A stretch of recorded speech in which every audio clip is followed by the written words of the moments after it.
அனைவருக்கும் வணக்கம். இது உங்கள் மலைச்சாரல். நான் உங்கள் அகிலா. இன்னைக்கு இந்த வீடியோவில் டே 2 ஆஃப் காஞ்சிபுரம் vlog தான் பார்க்க போகிறீங்க. ஏற்கனவே நான் டே 1 வந்துட்டு வீடியோவாக போஸ்ட் பண்ணியிருக்கேன். அதை பார்க்காதவங்க பார்த்துட்டு வாங்க.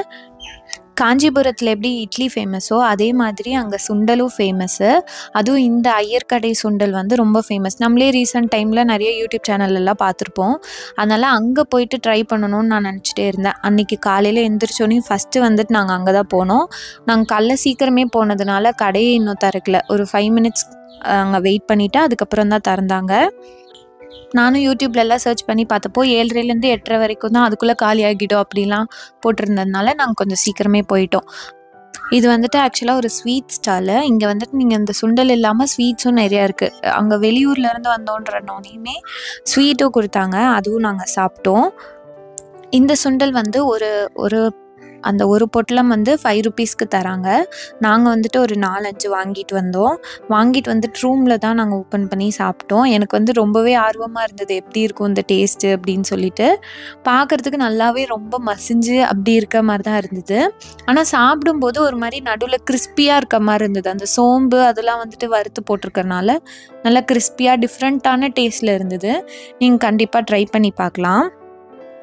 எனக்கு வந்துட்டு ரொம்பவே பிடிச்சிருந்தது. இது தனியாக சாப்பிட்றத விட ஏதாவது சாப்பாடு அது மாதிரி அது கூட சேர்த்து சாப்பிடும்போது இன்னும் டேஸ்ட்டாக இருக்கும்னு தோணுச்சு. அதுக்கப்புறமா நாங்கள் காலையில் கிளம்பி ஃபஸ்ட்டு வேலையாக வந்துட்டு காஞ்சிபுரம் கோவிலுக்கு தான், காமாட்சி கோவிலுக்கு தான் போனோம். ஏன்னா நைட் வந்துட்டு நம்ம போயிட்டு ரொம்ப கூட்டமாக இருக்குன்னு வந்துட்டோம் இல்லையா, அதனால் காலையில் எழுந்திரிச்சோன்னே வேலையாக போயிடலான்ட்டு போய் சாமியும் கும்பிட்டுட்டு வந்துட்டோம். அங்கே குங்குமம் வந்து ரொம்பவே பியூராக இருந்தது. அவ்வளோ அந்த மஞ்சள் வாசனை அப்படியே அதில் இருந்தது. அவ்வளோ நல்லா இருந்தது அந்த குங்குமமே. அதனால் அங்கேயே குங்குமமும் வாங்கிக்கலான்ட்டு வெளில வந்துட்டு ஒரு கடையில் குங்குமமும் வாங்கிக்கிட்டோம். காஞ்சிபுரத்தில் இன்றைக்கி தான் லாஸ்ட் டே. இன்றைக்கி மத்தியானத்தோட நம்ம ரூம் வந்து செக் அவுட் பண்ணோம். அதனால் அதுக்குள்ளே என்னென்னலாம் சுற்றி பார்க்க முடியுமோ பார்க்கலான்னு சொல்லிட்டு நாங்கள் அடுத்த இடமா வந்துட்டு ஏகாம்பரேஸ்வரர் கோவிலுக்கு தான் போயிருந்தோம்.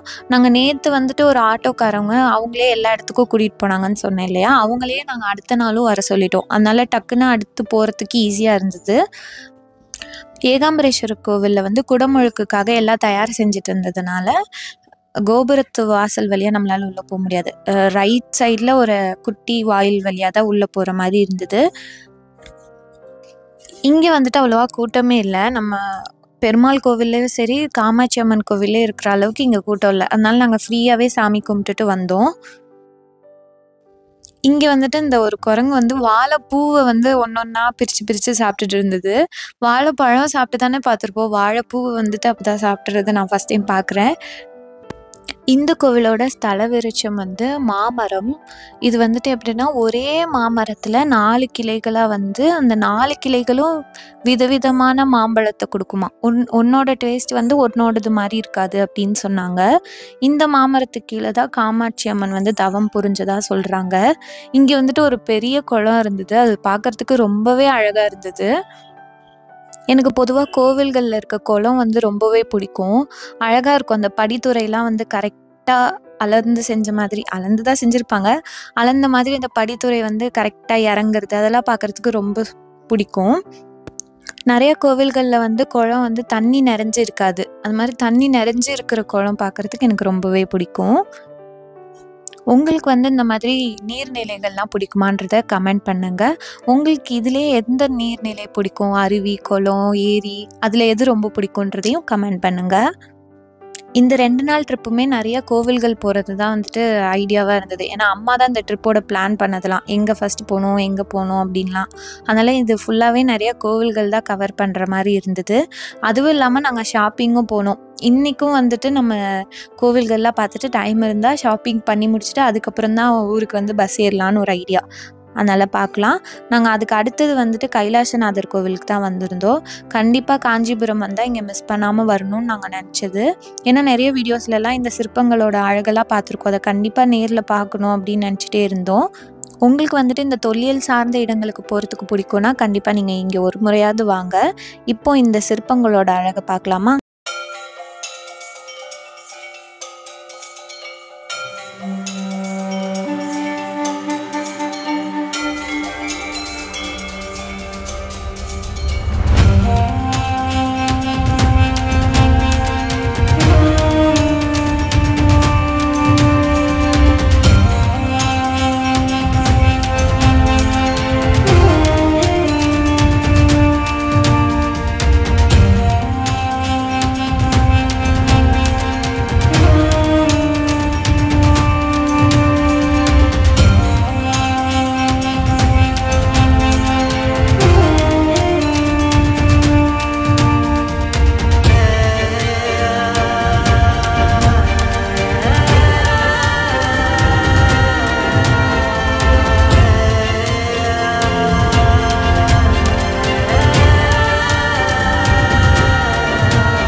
இங்கே வந்துட்டு சிவபெருமானோட வெவ்வேறு வடிவங்களை குறிக்கக்கூடிய சிலைகளும் நிறைய இருக்குது.